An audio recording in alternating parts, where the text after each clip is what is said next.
Que quand le culte des saints musulmans apparaît en pleine lumière, ben il apparaît avec ces coupoles, avec ces types de structures, qui par ailleurs peuvent être très variables d'une région à l'autre. Alors là, j'avais fait une petite diapo pour saints, miracles et culte des saints. C'est vrai que je n'ai pas encore parlé des miracles. Alors je reprends, et là les photographies que je vais vous montrer, qui sont du coup un petit peu petites, ce sont des photographies d'Asie centrale et puis du Xinjiang, c'est-à-dire en Chine.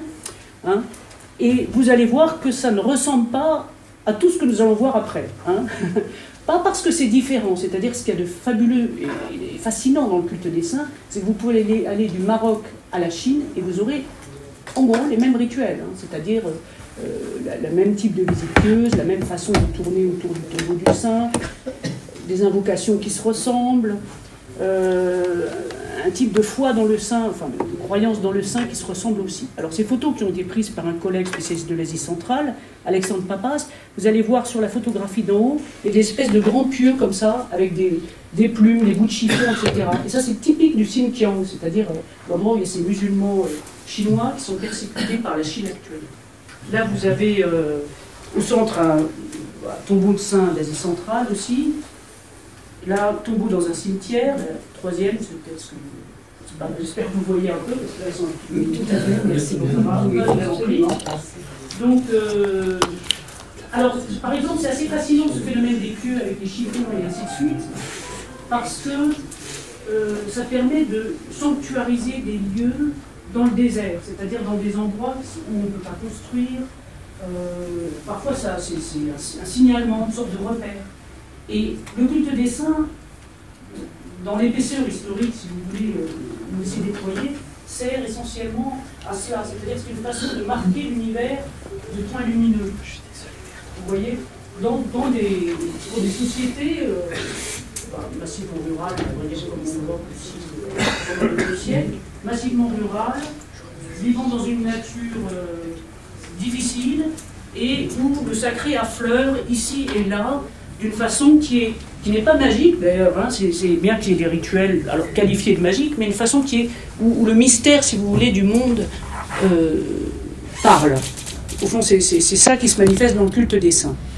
Alors un troisième mot que je n'avais pas encore commenté, c'est le mot miracle. Donc vous avez parlé de saint, vous avez bien compris, culte des saints, et le mot miracle. Alors miracle, nous avons un seul terme, enfin nous disons parfois prodige, mais c'est bien miracle, hein, un saint pour être béatifié, canonisé, voilà, doit faire montre de miracle, au moins un maintenant.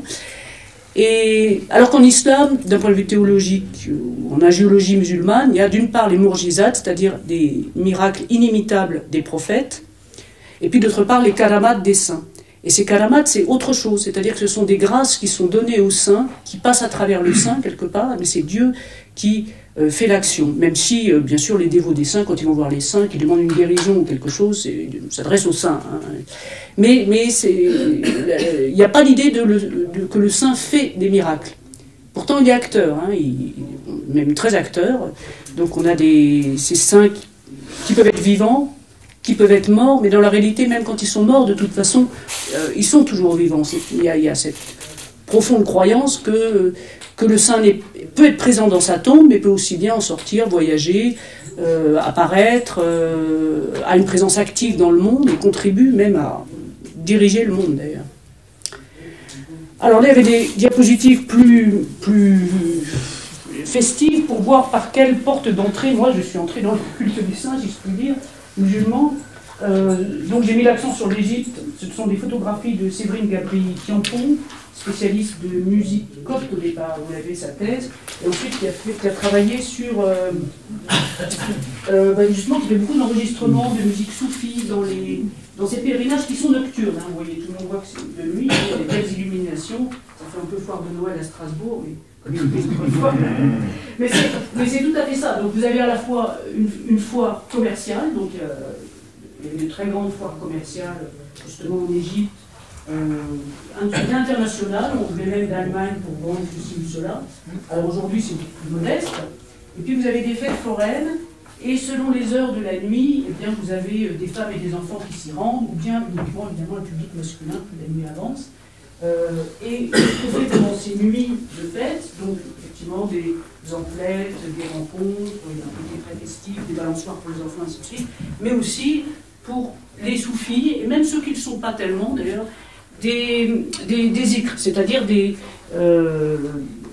cérémonies de remémoration du nom de Dieu, enfin on répète le nom de Dieu ou des noms de Dieu, avec toute une culture musicale inégalement développée dans les pays dont nous parlons, mais par exemple très développée en Égypte. Vous avez même des musiciens et chanteurs de zikr qui viennent se produire au théâtre de la ville, au Châtelet, enfin régulièrement. Et puis, alors c'est toute une question, hein, évidemment, est-ce que l'on peut faire ça de façon profane et déconnectée de l'espace lui-même du zikr au départ. La musique, la poésie aussi, hein, qui joue un rôle très important, donc des poèmes qui sont composés spécialement en l'honneur du saint et récités en son honneur. Là, il y a cette photographie que, opportunément, vous avez tous sur la petite brochure voilà, de l'idéo, hein, donc également prise par Séverine Gabri-Tianfo. Alors là, petite anecdote au passage, vous voyez qu'il n'y a que des femmes, parce que c'est pris du côté des femmes, dans le tombeau de Abdelrahim el-Qena, donc ça c'est la Haute-Égypte. Mais c'est récent cette histoire de séparation homme-femme, ça c'est le modèle iranien pour le coup qui a prévalu, et qui a commencé plutôt en Haute-Égypte et dans le delta qui est arrivé très très récemment. Jusqu'à récemment, enfin vraiment jusqu'à il y a 7 ans peut-être, même jusqu'au coronavirus on peut dire, les sanctuaires étaient mixtes. Et ça fait partie d'ailleurs des reproches qu'on fait aux sanctuaires. Alors bien sûr la réponse des pèlerins, des dévots, est de dire que, après tout, à la Mecque, la circumambulation autour de la Kaaba est mixte. Hein, il n'y a pas de séparation homme-femme. Mais voilà, ça s'attache, disons, enfin, ça fait partie des reproches qui sont faits au culte des saints. Alors je vous montre, là, peut-être de loin, parce que peut-être c'est une mauvaise photographie dans un sens, mais en même temps, elle me plaît bien. C'est un de mes étudiants qui l'avait fait. Et on voit la nuit, la lumière dans la nuit, c'est cette impression extraordinaire, en fait, de ces grandes fêtes pèlerines en Égypte. Alors là, très belle photographie, en revanche, prise par un photographe égyptien qui a dû fuir l'Égypte en 2016, voilà, 2015 ou 2016, mais la photographie date de mai 2015. Et là, vous voyez la foule qui est encore mixte à cette époque, et qui tourne autour donc de ce qui est au centre. Qu'est-ce qui est au centre? C'est alors on dit toujours cénotaphe en français, parce que de fait, le corps du saint n'est pas là. Il est peut-être en dessous, il est peut-être dans un cimetière autre, en fait on n'en sait rien et surtout ça n'est pas très important. C'est-à-dire que vous n'avez pas de culte des ossements, hein, des reliques directes avec des chasses comme nous en aurions dans les églises catholiques. Donc à l'intérieur vous avez, disons, une structure maçonnée qui peut être très très importante en Asie centrale, par exemple c'est gigantesque, ça fait des dizaines de mètres. Bon, là non, hein, mais c'est quand même très élevé, surmonté parce que là il s'agit d'un homme par des turbans, des Corans, et quand il s'agit d'une femme, ce qui est beaucoup plus rare, mais enfin il y a quand même des cas de saintes femmes, vous avez des colliers, des voiles de mariée, même si en général ce sont d'ailleurs jamais mariés, voiles de mariée, également des Corans bien sûr. Et alors, donc, autour de ce cénotaphe, qui est ici entouré d'une grille, mais il s'agit des sanctuaires les plus importants, les petits sanctuaires de base n'a pas ça. Hein. Donc les gens tournent dans le sens inverse des aiguilles d'une montre, donc comme à la Mecque autour de la Kaaba. Et puis vous avez, alors ici le mihrab évidemment qui est la direction de la prière, qui en principe n'est pas la même que celle du tombeau, mais dans la réalité pratique, c'est souvent mixé. Et puis là, vous avez dans un coin une petite lumière verte, vous voyez, je ne sais pas si vous voyez dans le fond, enfin, vous me faites confiance. Alors ça, c'est une pierre sur laquelle il y a une trace des pas du prophète. Hein, c'est-à-dire que vous avez des pieds imprimés. C'est une sorte de relique indirecte qu'on trouve beaucoup en Inde, dans l'Empire ottoman, vous en avez à Topkapı, d'ailleurs quand vous visitez Istanbul, il y a beaucoup de reliques du prophète, des hauts prophètes. Et là, d'ailleurs, de fait, c'est le sultan ottoman à la fin du XIXe siècle qui a donné ça à la mosquée de Tanta pour récompenser un lecteur du Coran, puisque c'est une ville qui a une spécificité, enfin une particularité de lecture du Coran. Donc là, très belle photographie, un peu exceptionnelle, parce que le type a dû se mettre, je vois très bien d'où il l'a prise, parce que alors la mosquée est, si je puis dire, derrière, vous voyez, ça c'est le tombeau, la mosquée, si je puis dire, est derrière nous. Ça fait partie un peu des, je ne dis même pas des problèmes, mais des configurations différentes. Parfois, vous avez Si le tombeau est petit, le mausolée est petit, le mausolée local, un petit sanctuaire, parfois il n'y a presque rien. Il y a juste, par exemple, ces pieux qu'on a vus en Asie centrale. Ça peut être une fontaine, ça peut être un arbre, ça peut être une toute petite coupole, ça peut être juste une stèle. Et puis vous avez donc des échelles différentes de tombeaux. Alors, la question de l'intercession, j'en avais parlé, elle est assez cruciale. Ça, c'est mon étudiant qui avait pris cette photo que je trouve assez extraordinaire, parce que là, vous avez les mains des fidèles, n'est-ce pas, qui se pressent contre la grille du tombeau, la grille qui entoure le cénotaphe, mais qui, en même temps, s'élève vers, ici, une calligraphie, bon, peut-être pas très heureuse, qui a été installée à la fin des années 80, mais enfin, il y a écrit Allah. Alors, effectivement, la question est de savoir qui est-ce que les dévots invoquent. Est-ce que c'est le saint, et de fait, il lui parle directement, il lui parle à haute voix. Hein, vous avez aussi bien dans les sanctuaires beaucoup de silence, de recueillement, et aussi des moments davantage de culte de panique, si vous voulez, où les gens s'expriment et qui sont des moments de transe. Alors, plus particulièrement peut-être développés dans les transfrontaliers chiites, mais en fait, on trouve ça aussi chez les sunnites. Voilà. Heureusement que ça est petite. Hein. Alors, une autre question, la question de l'intercession, donc est-ce qu'on invoque Dieu, est-ce qu'on invoque les saints? Une autre question importante, c'est les origines. J'ai consacré beaucoup de temps dans mon livre, mais je ne vais pas en parler trop longtemps, on pourra y revenir si vous voulez. Ça fait partie si vous voulez, de ce parfum un peu mystérieux du culte des saints. Quand est-ce que ça a commencé, en fait? Et puis, qui a commencé? Est-ce que c'est, comme l'a dit quelqu'un qui s'appelle Ibn Taymiyyah au début du XIVe siècle, est-ce que c'est une imitation des juifs et des chrétiens? Voilà. Les gens s'islamisent, mais finalement, ils restent dans des familles, de toute façon, il y a plusieurs confessions qui coexistent. Le principal pèlerinage à côté de chez eux est chrétien ou juif. Eux-mêmes ne sont pas très préoccupés par la différence, donc ils continuent à aller à ce sanctuaire, qui est un sanctuaire mixte, partagé, comme on dit, et qui peut-être va basculer à certains moments. Hein. Il y a une islamisation qui s'est faite. Mais comment est-ce qu'il y a une récupération est un mot un peu péjoratif en français, mais comment est-ce qu'il y a une reprise, si vous voulez, une recharge sacrale, voilà, c'est ce que disait Alphonse Dupron, des sanctuaires. Comment est-ce qu'on réinterprète le sanctuaire, et qu'est-ce qu'on fait de ses origines, d'ailleurs, juives ou chrétiennes? Alors, derrière ça, il y a toute la vaste question de l'islamisation. On peut dire qu'au fond, à chaque fois qu'il y a une phase d'islamisation, parce que l'islamisation s'est faite par phase, en réalité, le Proche-Orient a mis longtemps à s'islamiser de façon majoritaire. Hein.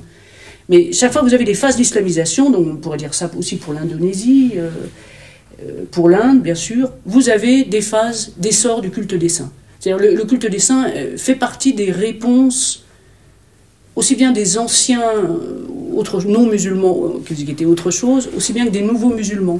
Et c'est une façon de réhabiter le monde, de se l'approprier, d'expliquer pourquoi et comment on est devenu musulman, et à travers qui aussi. Ça, c'est une première chose. Et l'autre chose, c'est que plus on est loin de l'Arabie ou du cœur du début de l'islam, plus on s'y rattache à travers des tombes légendaires, évidemment, de compagnons du prophète, notamment, qui sont...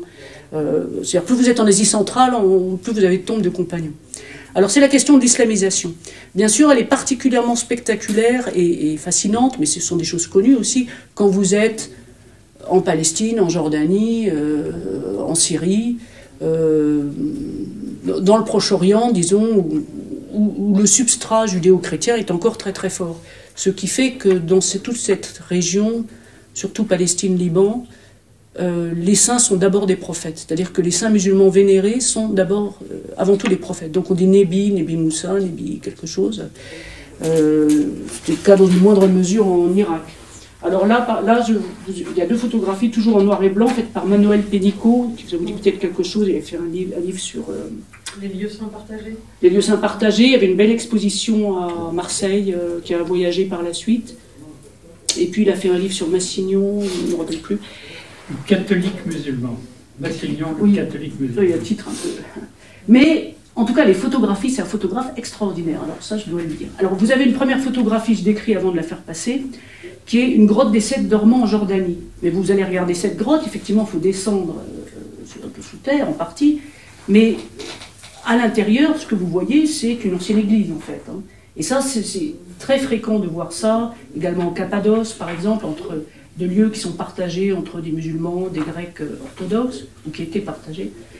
Donc, c'est cette façon de reprendre un lieu sans lui enlever quand même des spécificités, parce que ces spécificités font partie du sacré aussi. Hein, le fait que le lieu soit ancien et était là avant, qu'il y ait déjà eu ce contact entre l'homme et Dieu dans un lieu naturel ou dans un lieu semi-construit, comme c'est le cas de cette grotte.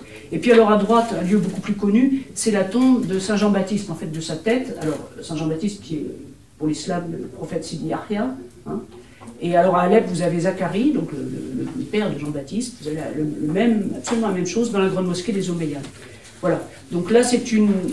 Alors dans la salle de prière, si vous voulez, de Damas, hein, le pape Jean-Paul II y était allé, vous avez donc un cénotaphe qui est comme une petite chapelle, avec une petite coupole d'ailleurs, et qui est vénéré. Donc ça, voilà, je vous fais passer ces deux diapositives pour faire comprendre un peu cette façon de réhabiter des lieux saints.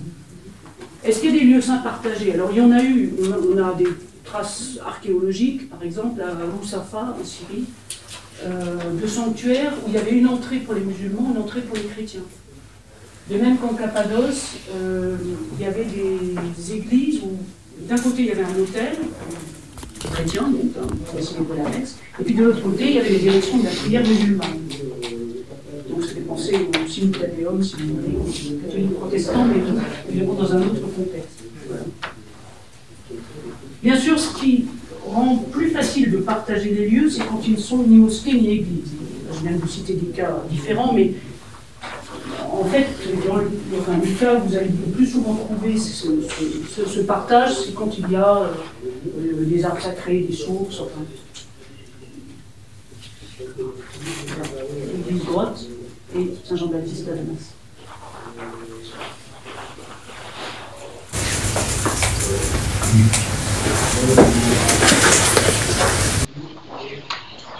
Et la question maintenant, une autre question qui se pose, alors il y a le temps des origines, si vous voulez, historique, donc même un saint récent, assez récent, au bout d'un moment échappe au temps de toute façon, c'est-à-dire qu'il est vénéré comme le serait un saint qui daterait du IXe siècle. Il n'y a pas de différence énorme, à part bien sûr l'image, c'est-à-dire la photographie qui a désormais à peu près tout envahi.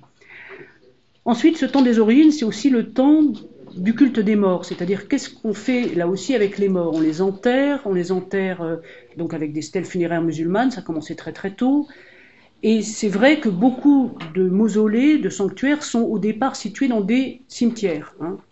Alors, soit jusqu'à aujourd'hui, soit le cimetière a complètement disparu, et aujourd'hui vous avez en revanche une ville qui s'est construite là où il y avait sans doute un cimetière. Alors, l'un des premiers cimetières et des mieux conservés, bien que attaqués, c'est le cimetière d'Assouan. Hein, le cimetière d'Assouan, qui est un cimetière de frontière, puisqu'Assouan, donc, sud de l'Égypte, sur le Nil, frontière avec la Nubie chrétienne. Et là, typiquement, c'est un cimetière où le culte des saints s'est particulièrement développé parce qu'il y avait ce culte de frontière, ce culte de conversion, et aussi une façon de se rattacher au sanctuaire du nord de l'Égypte. Hein. Donc vous avez à Assouan toutes sortes de petits sanctuaires. Par exemple, vous avez un sanctuaire pour Saïd el-Badawi, qui est pourtant enterré dans le delta, et ça n'est pas un problème, vous voyez. C'est-à-dire que cette multilocation du culte des saints que nous avons, par exemple dans le catholicisme, avec des tableaux, des reliques qui vont voyager partout, qu'on va distribuer un peu partout, là...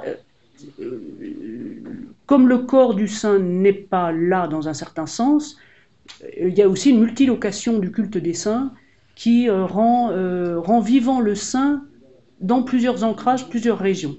Alors je vais vous montrer donc les diapositives de ce sanctuaire d'Assouan.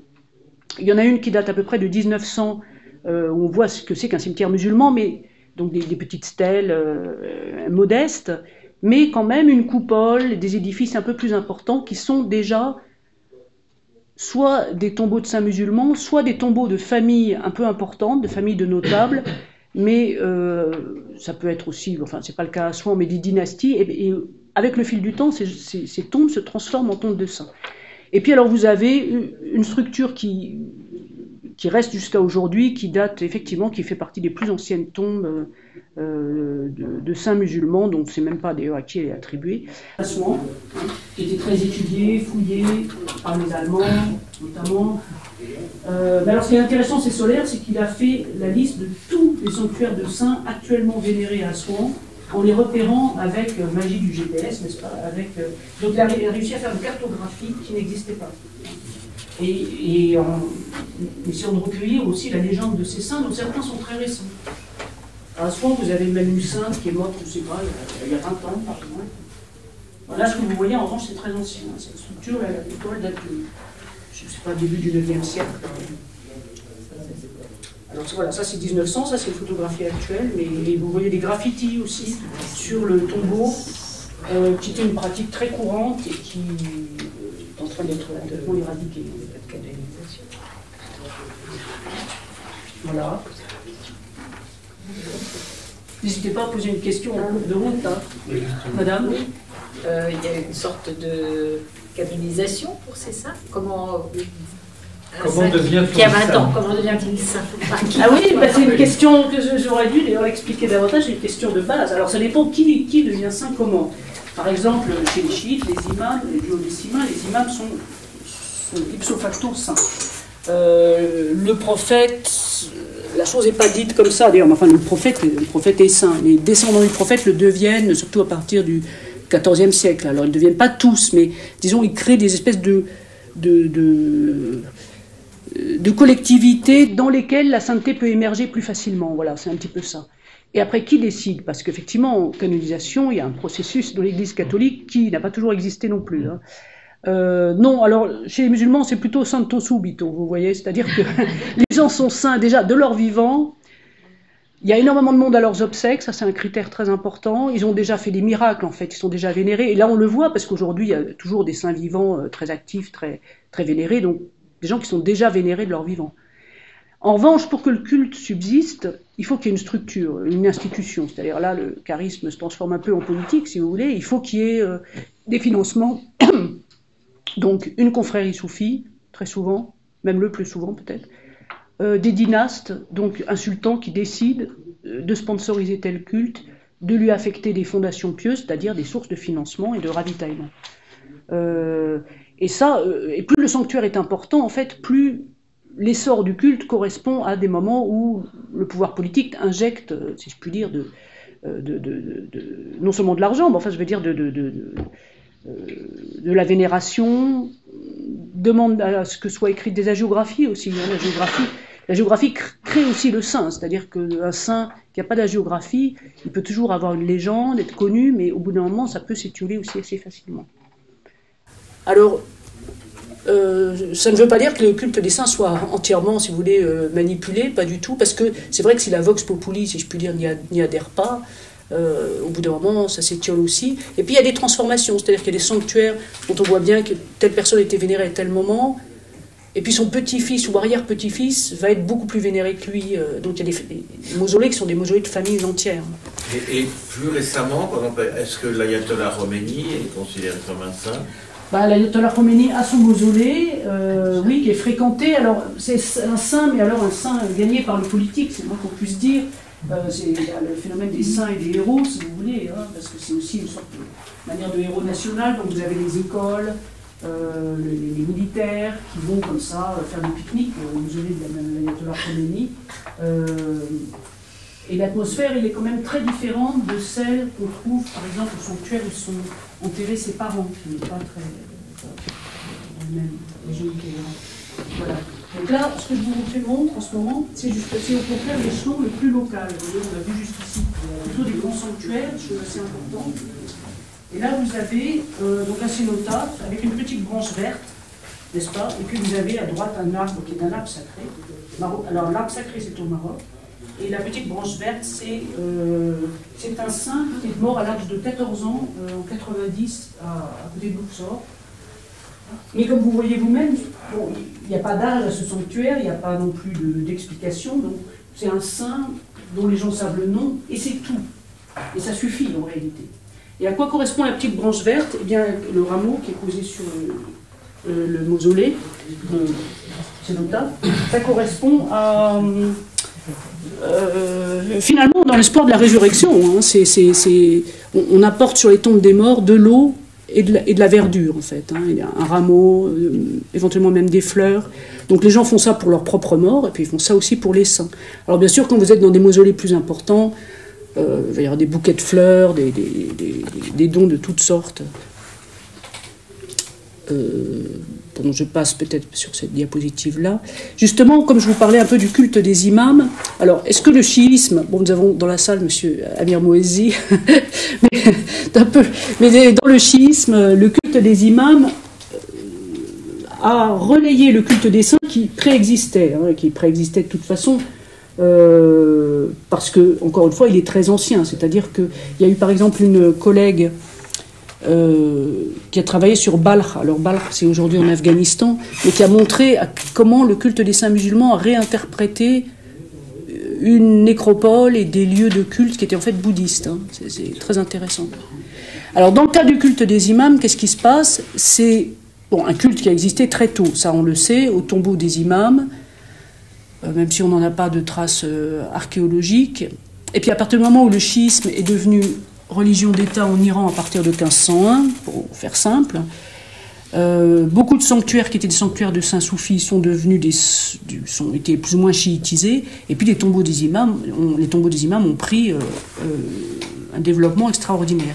C'est vrai aussi dans ce qui est aujourd'hui l'Irak, donc voisin de l'Iran, et les pèlerinages les plus fréquentés, où il y a le plus de pèlerins aujourd'hui dans le monde, hein, beaucoup plus que la Mecque, ce sont ces sanctuaires. Donc ici Kerbela qui est au sud de l'Irak, moi j'en ai bien marqué. Plus que la Mecque. Ah, beaucoup plus. La Mecque, d'abord déjà, jusqu'à récemment, les Saoudiens eux-mêmes freinaient. Surtout qu'ils ont fait tellement de travaux qu'ils ne laissent pas y filtrer. Alors aujourd'hui, vous avez beaucoup plus de facilité pour les musulmans à visiter la Mecque, à faire un petit pèlerinage ou même un grand pèlerinage. Mais disons là, par exemple, Kerbela, des chiffres qui vont entre 17 et 20 millions de pèlerins. Hein. Alors que 17 à 20 millions par an, Non, au moment de Ashura, c'est-à-dire pendant les 17 à 20 millions rassemblés. Ah oui. Voilà. Hey. Et puis, à vrai dire, ces grandes villes de pèlerinage sont très impressionnantes. Par exemple, en Iran, il y a le mausolée d'un imam, le 8e imam. Et la ville, une très grande ville de toute façon, mais c'est une ville dans laquelle il y a énormément d'hôtels, bien sûr, d'hôtellerie et de pensions, vous savez, avec des chambres collectives, comme il y a aussi chez les religieuses à Rome, vous voyez, c'est-à-dire les gens oui, mais même Lourdes, les gens maintenant, ils payent pour avoir une chambre seule. Alors que là, dans le pèlerinage, il y a un côté collectif. On partage, on y va ensemble, en bus, depuis des petits villages. Ce sont quand même des pèlerinages difficiles. Ou c'était des pèlerinages difficiles, où les gens vont à pied aussi, par piété. Enfin, des traits qu'on retrouve, qu'on connaît pour le christianisme tout à fait. Là. Alors, donc le culte des imams, vous avez donc une diapositive qui date de 1925, et puis aujourd'hui, bien sûr, on peut dire que l'architecture est la même, disons, et le type de dévotion aussi, mais alors très orchestré, avec effectivement un déferlement d'images tout à fait sans précédent. Il y a des télévisions, vous savez, il y a beaucoup de télévisions. Quand je suis chez mes amis égyptiens, je suis complètement fascinée parce qu'on regarde un peu toutes les chaînes. Et alors vous avez des chaînes où vous voyez en direct la Kaaba et le défilé des pèlerins autour. Alors on regarde ça, et puis pendant qu'il y a une récitation du Coran. Et puis vous avez des chaînes irakiennes notamment, mais des chaînes chiites, centrées sur un mausolée. Et donc comme il y a un peu tout le temps une commémoration, ou de la naissance, ou de la mort, ou d'une autre fête, il y a tout le temps des commémorations, donc on voit en continu, si vous voulez, ces grands mausolées chiites avec des récitations, des discours, des chants, les gens qui déferlent, les processions naturellement, donc des formes de culte qui sont peut-être d'ailleurs même pas exacerbées, mais qui sont mis en lumière. Là pour le coup, vous voyez, c'est pas on n'en parle pas, hein, non, on entre dans une toute autre logique. Alors... les confréries, bon, donc voilà si je puis dire pour les chiites, si je puis dire un peu sommairement. Et ensuite, vous avez le culte des saints musulmans à l'heure des confréries soufis. Alors, les confréries soufis n'ont pas toujours existé. Elles se sont formées graduellement, disons, à partir du XIIe, XIIIe siècle. Elles ont très souvent un aspect familial, c'est-à-dire que les chefs de confréries sont, je ne dis pas tous, mais enfin massivement, chefs de père en fils et éventuellement saints de père en fils. Bon, ça c'est encore autre chose. L'heure des confréries soufis, c'est, disons, XIIIe, XVIIIe siècle, parce que c'est le moment où disparaît le pouvoir politique unificateur supposé, c'est-à-dire le califat abbasside de Bagdad en 1258. Et on peut dire que les saints, pour faire vite, prennent le pouvoir, c'est-à-dire deviennent, au fond, le recours, les saints intercesseurs. Surtout dans des époques de très grandes crises qui ont été, pour les musulmans, le XIVe, XVe siècle, la Reconquista, la peste noire, bon, comme en Europe d'ailleurs, et donc un repli sur les saints dans des territoires qui régressent, y compris en termes démographiques, qui deviennent dangereux, et le saint devient littéralement le saint patron. C'est-à-dire, on emploie cette expression, mais c'est vrai aussi pour l'Europe, un saint patron, c'est un patron. Donc il y en a qui sont même des chefs de clan, ou de petites mafias locales, ou de tribus, ou même leur itinéraire de sainteté met en valeur le fait que c'était d'anciens brigands, et puis que finalement, désormais, ils servent à la paix et à la sécurité en défendant les humbles face aux puissants. Alors ça aussi, ça fait partie des thèmes vraiment récurrents, très fréquents dans ces sanctuaires. Bon, je passe sur cette diapositive pour parler des critiques et des attaques. Parce que les critiques et les attaques, j'en ai parlé dès le début, on comprend que c'est un peu un problème. C'est un problème aujourd'hui, c'est-à-dire que moi-même, quand je visite des mausolées, bon, ça dépend à qui j'ai affaire, mais je ne dis pas forcément que je suis une spécialiste du culte des saints en islam. Je dis, je m'intéresse beaucoup à l'architecture, des choses comme ça. Parce que dans le monde arabe, il y a des points de vue très variés qui peuvent vous être opposés. Alors ces critiques et ces attaques, bon, elles ont toujours existé, en fait, probablement, mais elles n'avaient pas de conséquences sociologiques ou de conséquences sur le culte des saints. Les premières sont celles d'Ibn Taymiyyah, j'en ai déjà parlé, en 1328, donc Ibn Taymiyyah était important déjà à son époque, vous avez un grand écrivain, un grand auteur, mais il est devenu sur ces questions aussi parce qu'il a été réutilisé par les wahhabites et puis jusqu'à aujourd'hui par les salafistes. Donc la base de l'argumentation, c'est celle d'Ibn Taymiyyah. Notamment cette idée, cette lutte contre ce qu'on appelle le tashabbou, il ne faut pas ressembler aux chrétiens, il ne faut pas ressembler aux juifs, et toute cette histoire de dévotion et de culte des saints vient d'eux. Donc c'est mal. Ensuite, vous avez Ibn Taymiyyah, donc sans conséquences pratiques, si je puis dire. Ensuite, vous avez au XVIIe siècle dans l'Empire ottoman, et ça c'était pas connu quand j'étais jeune, mais il y a eu un tel décollage des études ottomanistes et turques aujourd'hui qui ont vraiment le vent en poupe dans tous les domaines, qu'on est beaucoup plus conscient du fait qu'au XVIIe siècle, il y a une grave crise. Il y a déjà eu des destructions de tombeaux de saints par des soufis, c'était des soufis en fait, qui s'appelaient les Qadis Adéli, mais qui luttaient contre d'autres soufis. Voilà, j'entre pas dans les détails, disons que concrètement, la destruction du tombeau de saints, on a des cas qui ont eu lieu à l'époque. Parce que c'est vrai que tout ce qui joue autour du culte des saints, c'est quand même la croyance dans la résurrection, le sort du corps et du mort dans la tombe, en quelle intercession peut-on espérer? D'ailleurs, peut-on espérer? Le prophète lui-même, est-ce qu'il est mort une bonne fois, et puis une fois son message délivré, et puis ça y est, c'est fini? Ou est-ce que, après tout, les gens vont tous à Médine le vénérer, est-ce que le prophète est toujours là d'une façon ou d'une autre? Alors le wahhabisme a repris des idées qui étaient chez les Qadis Adéli, en fait, les a radicalisées au XVIIIe siècle. Ça ne veut pas dire que le wahhabisme aussi a marché, c'est-à-dire tant finalement que l'Arabie Saoudite n'a pas eu d'argent. L'Arabie Saoudite s'est constituée en 1932, enfin officiellement, et puis après 1945, évidemment, le pétrole saoudien donne à l'Arabie Saoudite progressivement les moyens de sa propagande.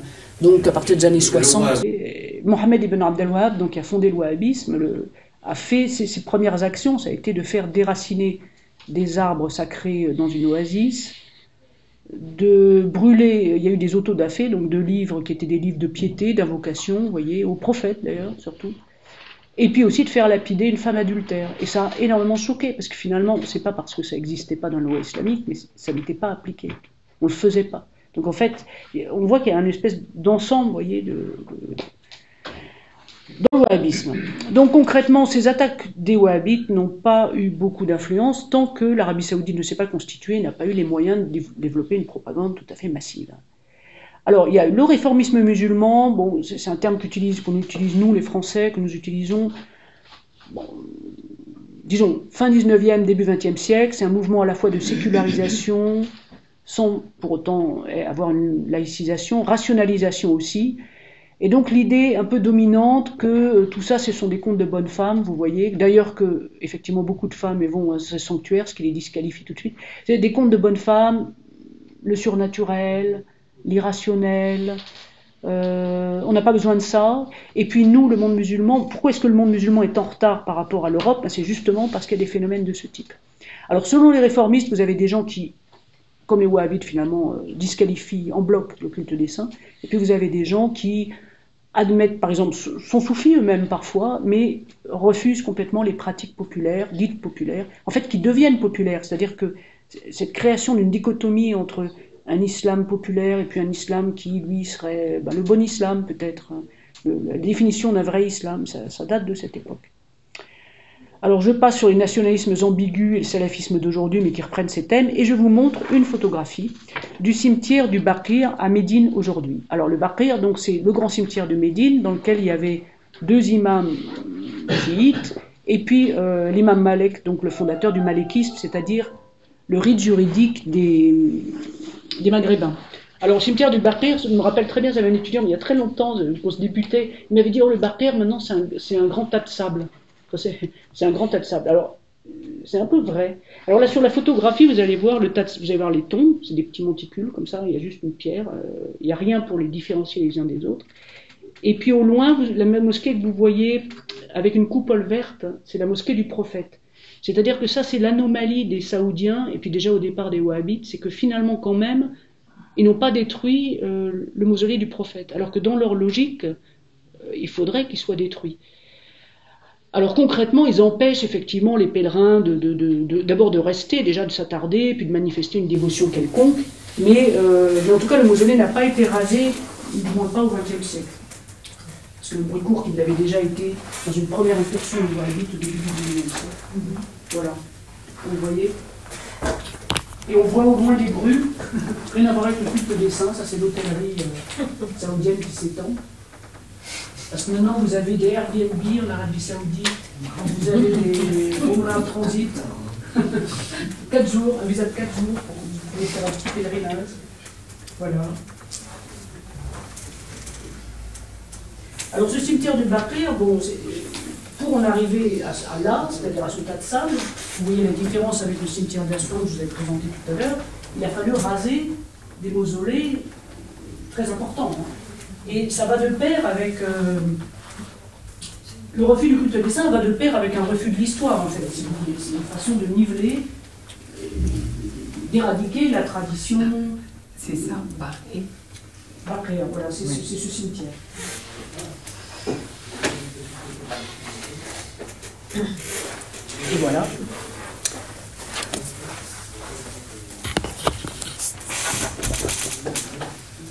Donc une façon d'éradiquer l'histoire et la tradition. C'est-à-dire que c'est quelque chose auquel il faudrait même réfléchir davantage, mais comment est-ce que la tradition se renouvelle en fait? Qui la renouvelle?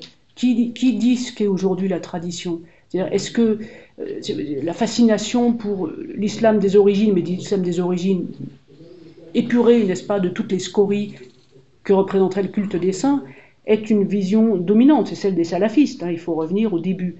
Ou bien alors est-ce qu'on décide au contraire qu'il y a une espèce de renouvellement qui se fait, mais qui se fait entre autres par les saints et par la sainteté, hein, qui est le lien entre Dieu et les hommes, à la fin, c'est ça dont il s'agit. Alors, c'est vrai que si vous parlez à beaucoup de musulmans aujourd'hui, ils vont vous donner le discours salafiste, hein, généralement. Je me rappelle très bien, il y avait une collègue égyptienne, très bonne famille et tout, qui était égyptologue d'ailleurs, et alors mon oncle lui dit, ma nièce travaille sur le culte des saints musulmans, et alors elle dit, les pèlerinages, voilà, elle dit, il y a un seul pèlerinage en islam, voilà. Voilà. Et c'est le refus de la réalité, hein, c'est-à-dire que, encore une fois, le refus de la réalité, le refus de l'histoire, le refus des sociétés dans leur réalité magmatique, si vous voulez, c'est-à-dire que les sociétés créent du culte des saints et le renouvellent et y puisent quelque chose, incontestablement. Alors, il y a des formes du charisme et du culte des saints dans l'islam contemporain, tout ça existe toujours, c'est même très important, avec des formes différentes parce qu'il y a un rôle politique incontestablement de plus en plus important. On a évoqué tout à l'heure l'imam Khomeini, là je vais vous donner les photographies de deux cheikhs. Alors celui qui est à droite, je vous dis tout de suite comme ça vous saurez, c'est un cheikh chypriote turc, très nationaliste turc, hein, et très influent, qui a créé une confrérie puissante, qui est une branche de la Nakshbandiya, mais peu importe quoi, puissante, qui est présente aussi en Europe, donc partout où il y a des Turcs en fait, beaucoup en Allemagne, les convertis aussi, beaucoup de convertis dans cette confrérie. Et puis vous avez un autre, alors qui va vous frapper, parce qu'il a une barbe teinte au henné, donc une barbe toute orange, qui est un cheikh pakistanais, puisqu'au Pakistan vous avez des confréries soufis, mais qui sont plus vraiment des confréries, c'est plutôt des espèces d'énormes organisations transnationales, très puissantes, qui ont un rôle politique, y compris au Parlement, qui font pression, c'est-à-dire que ne sortez pas avec l'idée que les soufis sont les gentils, les islamistes les méchants, vous avez aussi des grands groupes, d'énormes groupes comme ça qui peuvent être très militants, notamment dans la défense du prophète. Alors, et l'intercession et le prophète sont devenus en fait les enjeux du culte des saints. Donc voilà, le saint chypriote turc, et puis le saint qui est mort 90 ans, enfin, il aurait été centenaire, s'il avait encore vécu, et qui a beaucoup voyagé. Hein. C'est une caractéristique aujourd'hui de ces saints dont on a les photographies, dont on a les vidéos, sur lesquelles on sait tout d'ailleurs. Qu'est-ce qui fait qu'ils sont saints? Alors leur prédication, leur rôle justement, y compris leur rôle politique, leur prédication, leur aptitude à réunir des disciples autour d'eux, parfois leurs épreuves aussi, parce que ça c'est bien de connaître des épreuves, comme les prophètes en a connu aussi. Donc quand ils sont bannis, chassés, des déboires. Et ce garçon de 14 ans, comment pouvait-il être saint? Alors comment est-ce qu'il pouvait être déjà saint, le garçon de 14 ans? Et c'est vrai aussi de la sainte d'Assouan dont j'ai parlé fugitivement. Ce sont des gens, ah oui, j'ai changé d'image, ce sont des gens qui étaient alors eux extrêmement ascétiques, une vie ascétique, confiée en dévotion, et avec un lien très fort, dans le cas du garçon en question, un lien très fort avec le Coran. Par exemple, quelqu'un qui sait le Coran très tôt, récite constamment le Coran, ou bien passe son temps en retraite. Mais, à vrai dire, bon, quelle que soit la sainteté de la personne ou ses vertus, c'est beaucoup le fait qu'il y ait une famille derrière qui est aussi soutenue, si vous voulez, le culte. Hein. Sans mausolée, il n'y a pas de culte qui dure longtemps. Là, pardon, Catherine Vauchir, leurs fidèles sont plutôt des hommes, non? Enfin, ce que je veux dire, il y a non, il y a hommes et femmes. Non, il y a hommes et femmes, tout à fait. Ah oui, tout à fait. Et, alors déjà, le cas pakistanais, c'est comme autre chose, mais par exemple, dans le cas du cheikh Nazim Haqqani, le chypriote, sa femme et sa fille ont joué et jouent un rôle très important. Oui. D'ailleurs, la percée des femmes dans cette espèce d'islam, encore soufi, mais dévotionnel, mais en même temps militant, très organisé, etc. Peut-être que les femmes ont toujours été là, enfin même probablement elles ont toujours été là. C'est-à-dire la sœur du saint, la femme du saint, la fille du saint. Très souvent, leurs tombeaux jouxtent ceux des gens de leur famille, mais on n'a pas forcément retenu leur nom, et puis la géographie ne donne pas forcément une trace écrite spectaculaire. Mais en revanche, là, aujourd'hui, on est très bien informés, parce que c'est des gens sur lesquels on sait tout. On sait tout. Alors, je vais vous montrer les deux dernières diapositives. Donc là, je les mettrai à la lune, enfin l'une après l'autre. Donc, d'une part, un tombeau en Grèce, voilà. Ça, c'est un tombeau Bektashi. Et vous verrez une structure de tabout qui est tout à fait différente, de cénotaphe qui est tout à fait différente. Et puis au mur, toute une iconographie qui est une iconographie en fait chiite. Bien qu'en fait les Bektashi soient un peu à part.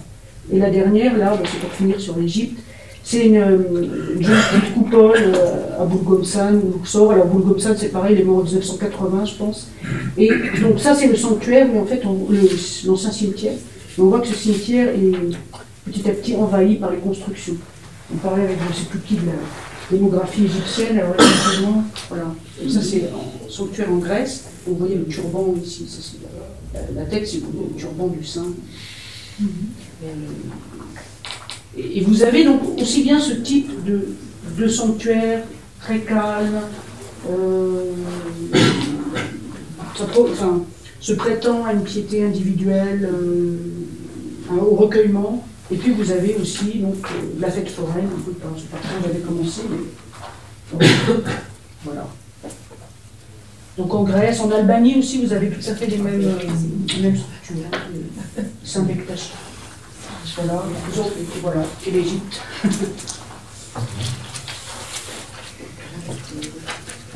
Ça, c'est pas mal. Ça, c'est en Égypte. Et ça, c'est en Grèce. C'est pour dire que le culte des saints musulmans aussi a des visages très différents. Et c'est difficile d'écrire une synthèse. Hein. Pour ça que vous allez voir l'Égypte.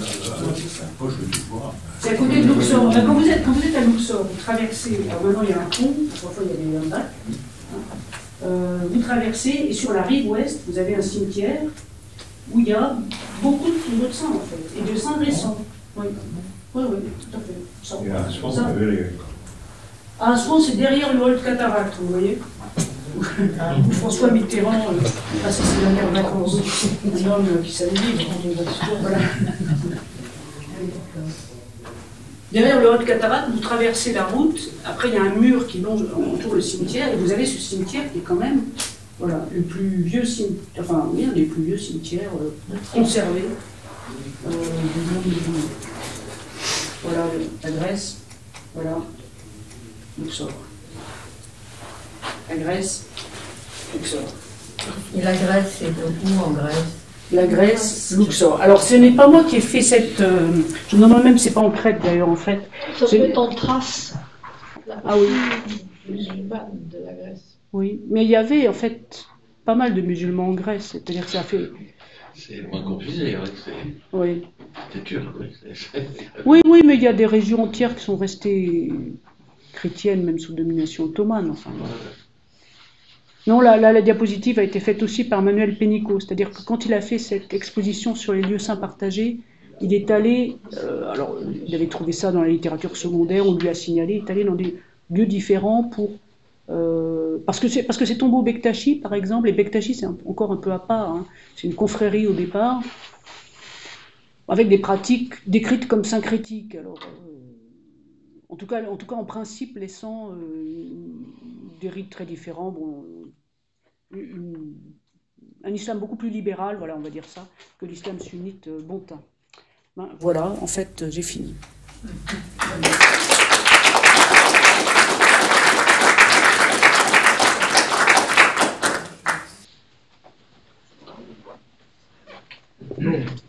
Merci Catherine.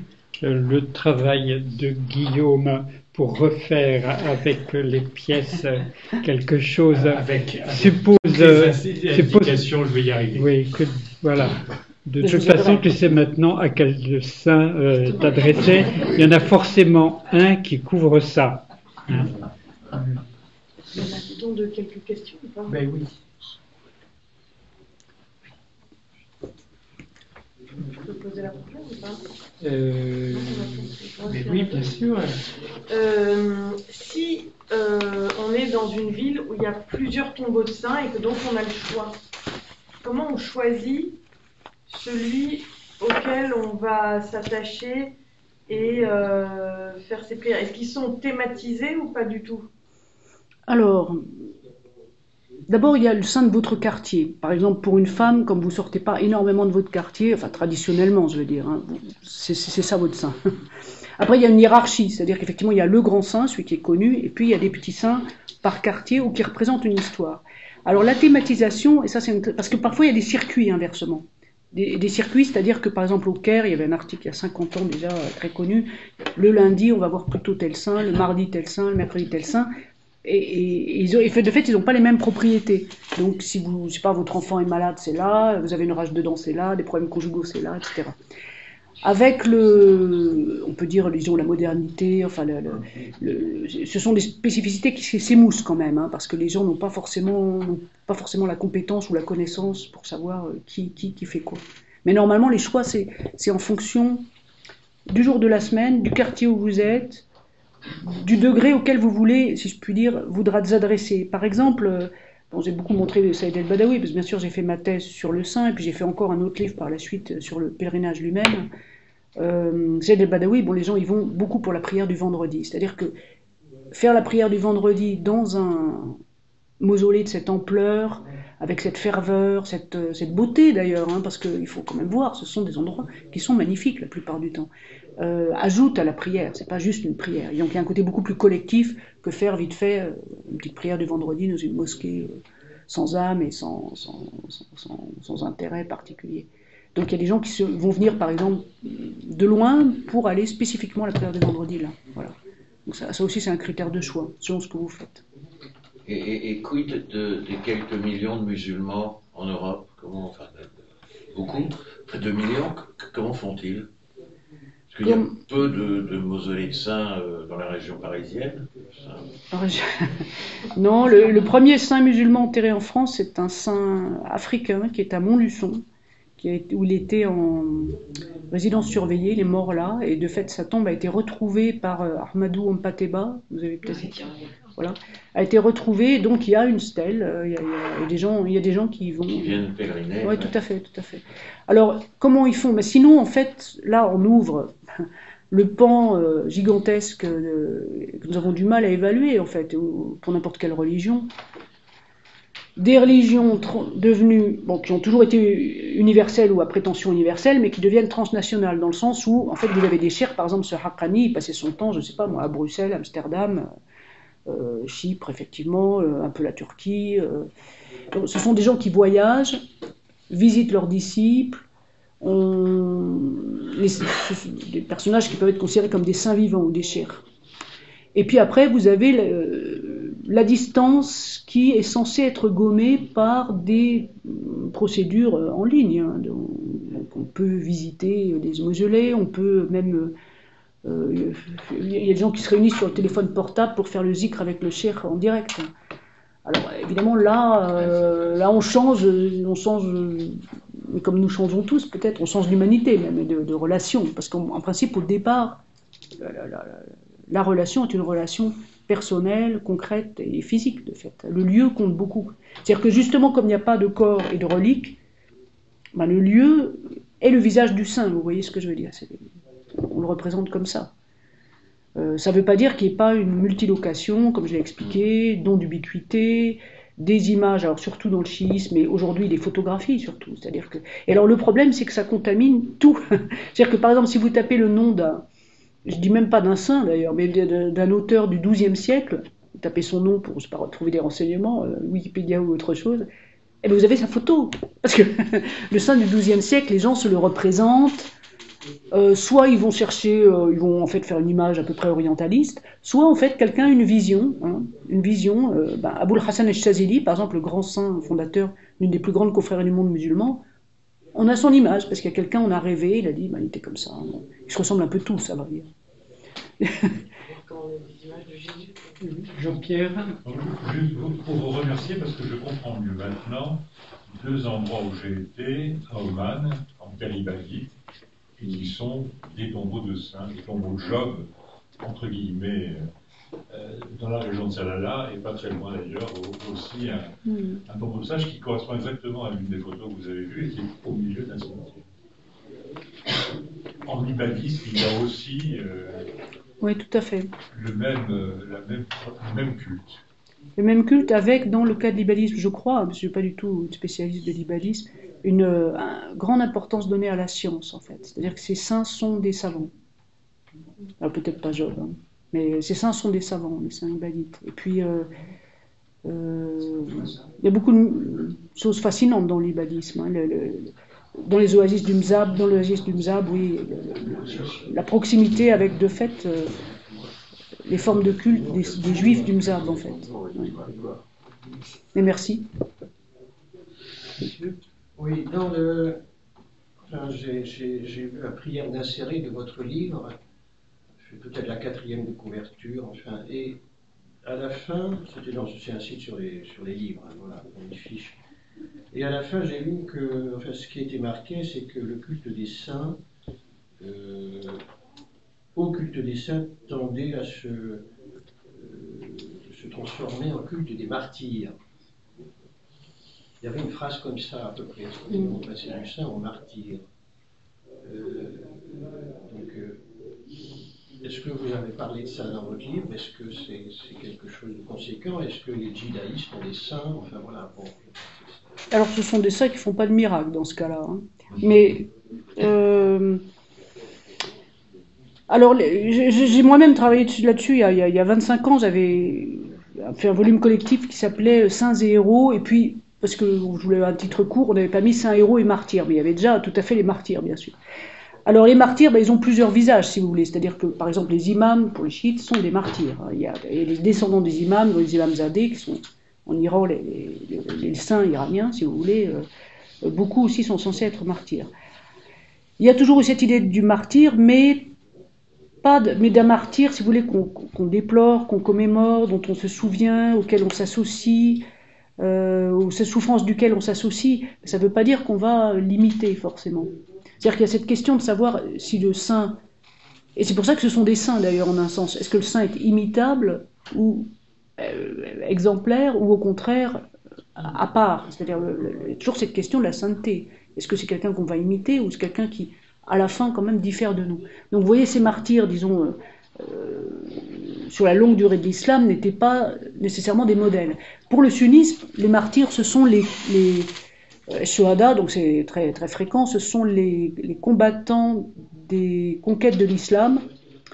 Alors au début de l'islam, donc pour le Proche-Orient, disons, et puis ensuite à d'autres siècles pour d'autres régions, les Balkans ou l'Anatolie ou ailleurs. Et ces martyrs, ce sont les gens qui sont tombés donc sur un champ de bataille, donc on va commémorer. Très souvent, d'ailleurs, quand il y a le terme global, les martyrs, parce qu'il y a beaucoup d'endroits qui s'appellent les martyrs, ça veut dire qu'il y a eu de fait une difficile islamisation du lieu. Ça ne veut pas forcément dire qu'il y a eu un combat d'ailleurs, ça veut dire qu'il y a eu une islamisation difficile. Et alors pour la période contemporaine, vous me direz, et alors les martyrs aujourd'hui? Alors les martyrs aujourd'hui, bon, l'attentat suicide, si vous voulez, a commencé dans les années 80, d'ailleurs plutôt au Sri Lanka et pas en contexte musulman, mais ensuite ça s'est étendu effectivement, un peu les Kurdes, un peu les Palestiniens. Et il y a eu aussi un basculement, par exemple, dans la mythologie palestinienne, qui n'était pas centrée sur les saints du tout, hein, mais qui avait des figures de héros, donc des gens dont on a l'image, qui sont représentés comme ça de façon un peu spectaculaire, dont on donne le nom à des écoles ou autres, etc. Donc on a eu un basculement du héros, mais du héros combattant et viril, etc., au martyr doloriste. Voilà. Et un basculement qui s'est fait après finalement 82, c'est-à-dire à partir du moment où d'ailleurs les Palestiniens, enfin les Fédaïnes étaient partis à Tunis et avaient dû laisser le Liban, donc le combat lui-même.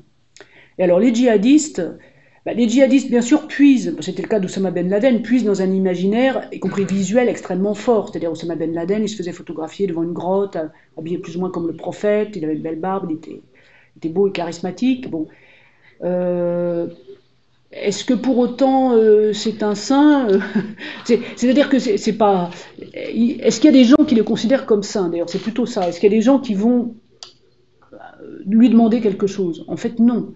C'est là qu'il y a une vraie différence. C'est pas juste une question de miracle. D'ailleurs, c'est une question, encore une fois, d'intercession, de lien avec Dieu.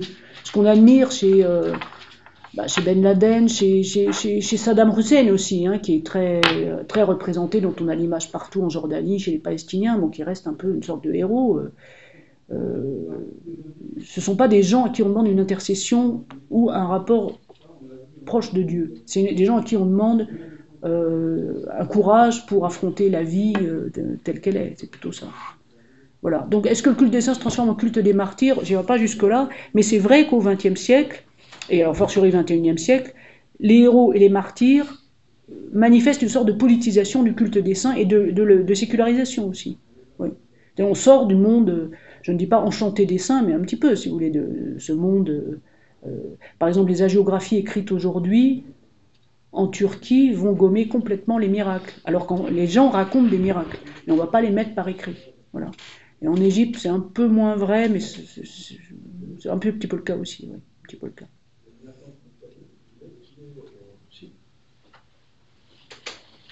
Est-ce qu'il y a une concurrence un peu parfois entre les saints chrétiens et les saints musulmans?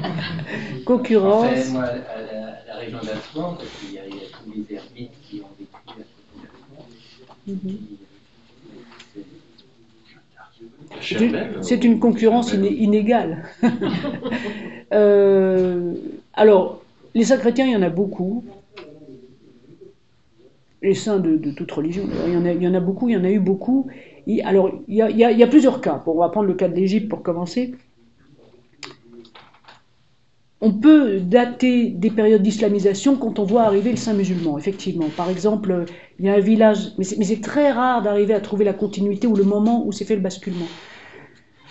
En gros, aujourd'hui, on pense que l'islamisation s'est faite beaucoup plus tardivement qu'on ne pensait par exemple, il y a 40 ans. Vous voyez, il y a 40 ans, on disait, bon, le monde musulman, bon, déjà, le Moyen-Orient est devenu majoritairement musulman au IXe siècle. Aujourd'hui, par exemple, pour l'Égypte, on pense que c'est, alors, peut-être majoritairement au sens 50-50, mais si vous voulez, 12e, peut-être 13e siècle, et que même une forte majorité de musulmans n'est advenue qu'après les 14e, 15e siècles. C'est-à-dire justement le moment où se développe le culte des descendants du prophète et le culte des saints musulmans. Parce que le culte des saints musulmans remplace quelque chose, vient remplir, ce qui n'était pas un vide, mais disons, il vient remplir... et vient, dans un sens, Ibn Taymiyyah s'est pas trompé, si vous voulez. Hein. C'est-à-dire que, oui, effectivement, les pratiques ressemblent aux juifs et aux chrétiens, et vous avez alors des cas, mais c'est très rare qu'on puisse le prouver, des cas de culte, de passage direct. Il y a un village dans le Delta, où il y a un saint qui s'appelle Israq, et on a des papyrus coptes pré-islamiques, vous voyez, où il y avait déjà un saint appelé Israq, et puis aujourd'hui vous y allez, et il s'appelle toujours Israq, sauf qu'il est musulman, et il est réputé être maghrébin. On dit Israq el-Maghribi. Pourquoi maghrébin? Parce que c'est quelqu'un qui vient d'ailleurs, qui est différent. Ça fait partie de la sainteté ou de la légende aussi. Alors, dans le cas de la concurrence, donc comme je disais, on peut dater des moments où il y a des lieux comme ça qui sont effectivement disputés. Et c'est pour ça que le culte de la Vierge, et même de Saint-Georges, s'est tellement développé. Je ne dis pas qu'il n'existait pas et que la Vierge n'était pas vénérée. Mais quand le lieu portait, par exemple, il y a un couvent très connu en Haute-Égypte qui s'appelle Gebel et-Tir, le couvent des oiseaux, qui est sur une falaise très très haute, enfin, c'est un endroit très beau, près de Minya. Et on sait tout à fait hein, que c'était ce couvent, au départ, était un lieu de culte consacré à un moine copte, bon, dont le nom là présentement m'échappe. Et puis à partir du moment où il y a eu une phase d'islamisation dans la région, le lieu, qui est toujours copte aujourd'hui, hein, est devenu un lieu de pèlerinage à la Vierge. Pourquoi? Parce que la Vierge est incontestable, et parce que les musulmans aussi vont venir. Et ne vont pas essayer, les coptes ne vont pas le négliger et les musulmans ne vont pas le dédaigner non plus. Donc ça, c'est pas une vision irénique que je présente et à laquelle d'ailleurs je ne crois pas tellement. C'est plutôt en fait que quand même il y a une négociation du culte des saints chrétiens pour s'adapter à effectivement cette concurrence. Voilà. Mais l'inverse n'est pas vrai. Et au Liban, Saint-Charbel, par exemple? Saint-Charbel, c'est un fief, littéralement. Saint-Charbel, d'abord, à partir de Vatican II, puisque lui a été canonisé pendant Vatican II, puis après, vous avez une rafale de saints maronites, avec une vocation un peu identitaire. En pleine guerre du Liban, hein, il y en a qui ont été canonisés en pleine guerre du Liban juste à la fin. Ils sont quand même dans une région, c'est le Kesrouan, où vous ne trouvez pas beaucoup de musulmans. Hein. Au contraire, il y a l'idée que l'identité est là, le cœur de l'identité libanaise, maronite est là. Cela dit, Charbel lui-même, comme aussi bien son âge, et même les autres saints d'ailleurs de la région, sont des saints marqués surtout par leur piété, les stigmates, enfin plutôt du genre Padre Pio, que ce ne sont pas des saints combattants, voilà. Ouais. Qu'on aurait pu imaginer. Et Béchir Gemayel n'est pas un saint. Hein. Oui. Un peu dans la même veine, mais vous avez évoqué rapidement au tout début le vocabulaire. Et justement, un mot que vous n'avez pas prononcé, c'est quadris. Ça est absent du vocabulaire musulman, c'est uniquement chrétien. Et peut-être une deuxième question. Est-ce qu'il y a eu un sens, surtout à une époque où le pèlerinage à la Mecque était impraticable, que le pèlerinage local faisait fonction vicaire et pouvait remplacer le pèlerinage à la Mecque, ou c'est deux choses tout à fait différentes? Alors, d'abord, merci pour vos questions. La première question, Qiddis. Alors, effectivement, un saint chrétien, par exemple Charbel, on va dire Qiddis. Hein, Qiddis. Et puis, lors de la messe, dans peut-être pas toutes les liturgies orientales, mais une grande partie, on dit El-Aqdas lil-Qiddisin, les choses saintes aux saints, avant la consécration. Alors, la racine elle-même, donc pour employer les consonnes françaises, c'est QDS, cette racine-là renvoie alors au sein, au sens où nous l'entendons, c'est-à-dire cette idée de quelque chose qui est séparé, qui est autre, qui est différent. Et seulement elle renvoie à Dieu, en fait. C'est-à-dire, pour les musulmans, c'est Dieu qui est saint. Dieu seul même est saint au sens séparé. Et puis, vous avez la ville sainte, El-Quds, voilà, c'est la même racine que le Qiddis. Alors, les arabophones emploient bien le Qiddis pour les saints chrétiens, sans problème, mais les musulmans n'emploient jamais pour parler de leur saint. Non, on dit Al-Ruh El-Qudus, le Saint-Esprit, oui, ça existe, mais le Qiddis pour les saints, non, on l'emploie jamais. Et votre deuxième question... Sur le pèlerinage vicaire. Ah oui, le pèlerinage, oui, bien sûr, tout à fait, j'aurais peut-être dû le dire.